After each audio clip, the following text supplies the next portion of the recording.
लद्दाख के मशहूर इनोवेटर और एजुकेशनिस्ट सोनम वांगचुक जी को जंतर मंतर पर अनशन देते हुए करीब आज 10 से 11 दिन हो गए हैं। उन्होंने भूख हड़ताल कर रखा है। 10-11 दिनों से कुछ नहीं खाया पिया है। उनका स्वास्थ्य दिन ब दिन बिगड़ता जा रहा है। यदि उन्हें कुछ हो गया तो इस सबका जिम्मेदार कौन?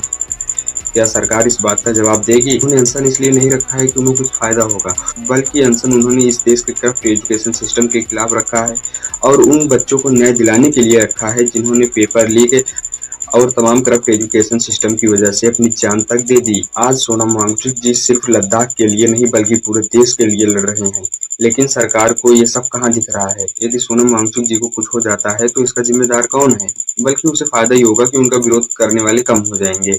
लेकिन सरकार को याद रहे कि उसे जिस सत्ता का घमंड है उस सत्ता तक उन्हें हम देशवासियों ने ही पहुंचाया है। कुछ तो शर्म करिए शिक्षा मंत्री जी, अब तो इस्तीफा दे दीजिए। अरे मोदी जी कुछ तो शर्म करिए, कम से कम एक बार आप जंतर मंतर गए होते, वहां पर जाकर के सुने तो होते लोग क्या कहना चाह रहे हैं, लेकिन आपने लोगों की बात तक नहीं सुनी। और हमारे माननीय शिक्षा मंत्री धर्मेंद्र प्रधान जी, आपको इस्तीफा तो देना ही होगा, क्योंकि वैसे भी आप कुछ कर नहीं पा रहे हैं, ना तो कुछ कर सकते हैं ना तो कुछ किए हैं।